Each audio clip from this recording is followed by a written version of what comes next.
Et les membres de l'IMAMA, ce que je leur ai dit, je vais parler suffisamment fort. J'ai dit à l'IMAMA que le président de la transition, le gouvernement de la transition, le Conseil national de transition, toutes les institutions de la transition comptent sur l'IMAMA et leur demandent deux choses.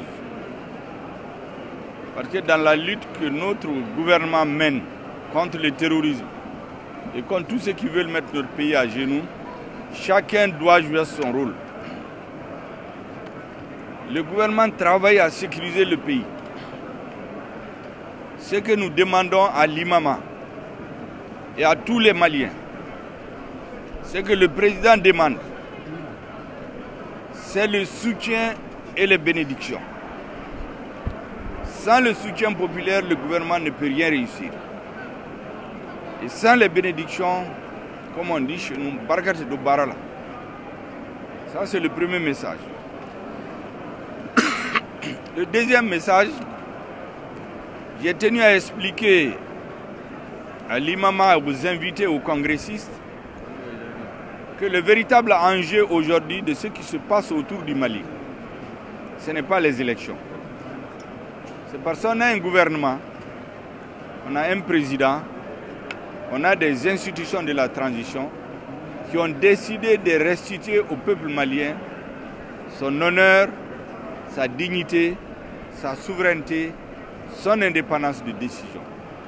Tout notre problème, c'est ça. Sinon, quand vous voyez cette histoire de coup d'État, le Mali est le seul pays où les militaires ne sont pas sortis des casernes pour renverser le régime. C'est à la suite d'une insurrection populaire qui a duré des mois, en laissant plusieurs morts sur le terrain, y compris devant les mosquées. C'est pour éviter une situation de guerre civile que des officiers patriotes, qui pour la plupart du temps ont fait presque la moitié de leur vie sur le théâtre des opérations militaires, depuis 2002 jusqu'à aujourd'hui, ils se sont interposés pour éviter le chaos et le désordre et la guerre civile au Mali. Ils n'ont pas abrogé la Constitution, contrairement aux autres pays. Ils ont fait adopter par consensus la charte de la transition qui complète la Constitution. Ils ne se sont pas acharnés sur les dirigeants de l'ancien régime. Au contraire, tous les écarts ont été maintenus pour notre ancien président de la République jusqu'à ce qu'il soit rappelé à Dieu. Nous avons fait une transition inclusive. Le problème que nous avons, c'est que la communauté internationale veut tout ramener aux élections. Nous disons non. Parce que la transition malienne a commencé à partir d'un certain nombre de revendications qui, si elles ne sont pas réglées, vont conduire encore à un autre coup d'État. Le premier, c'est que nous ne voulons plus d'élections truquées. Donc il faut mettre un organe indépendant. Le deuxième, c'est la lutte contre la corruption et l'impunité. Plus de 20 à 30% du budget de l'armée est détourné. Les Maliens ont fait de grands sacrifices. 20 à 25% du budget d'État est donné pour sécuriser le pays. Malgré tout ça, le terrorisme qui est parti de l'extrême nord en état résiduel s'est répandu sur l'ensemble du territoire, alors que vous avez la MINUSMA, vous avez Barkhane, vous avez G5 Sahel, vous avez Takuba, vous avez EUTM, vous avez ECAP, vous avez l'armée malienne. Malgré tout ça, la gangrène ne fait que gagner tout le corps malien. Et donc, il était important à un moment donné que les responsables s'assument et disent d'arrêter. Vous avez un malade qui s'appelle Mali, un médecin qui s'appelle Communauté internationale, qui prescrit des médicaments qu'il donne au malade en lui promettant qu'il va guérir dans 2 semaines. 9 semaines après, la maladie est partie d'une partie du corps pour gagner tout le corps. Mais le malade est obligé de s'interroger. Soit le médecin est mauvais, soit le diagnostic est mauvais, soit les médicaments sont mauvais, soit la posologie est mauvaise. Donc il va chercher des solutions. Et c'est en ce sens que nous avons dit qu'en plus des forces que nous avons, nous allons ouvrir un cadre de coopération avec la Russie et d'autres pays. Nous ne parlons que de la Russie parce qu'eux, ils parlent de la Russie. Sinon, nous sommes en coopération avec beaucoup de pays pour trouver des solutions. Et les solutions sont palpables. Aujourd'hui, l'armée malienne est en train de terroriser les terroristes. des bases sont détruites, des centaines sont neutralisées, des armes sont saisies, y compris des armes qu'ils ont saisies sur l'armée malienne depuis des années. Un exemple, Marabougou, dans le cercle de Guinée, vient d'être libéré. Il est demandé maintenant à l'action humanitaire de prendre le relais. Dans beaucoup de localités, vous le savez déjà. Pendant qu'on a ces résultats, au lieu de nous encourager, on passe par la CEDEAO par procuration pour poignarder le Mali, au motif qu'il faut faire des élections. Nous disons non, nous analysons. On a fait des élections pendant 20 ans en Afghanistan. Un jour, la communauté internationale a décidé de partir en abandonnant les Allemands, les Afghans à leur triste sort. Nous ne voulons pas de cela. Nous sommes dans des malentendus avec des pays européens aujourd'hui.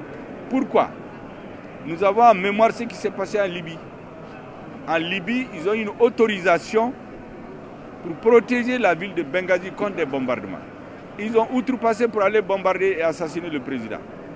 Et donc nous disons, aucune force étrangère ne viendra au Mali si nous nous entendons sur les règles de son engagement.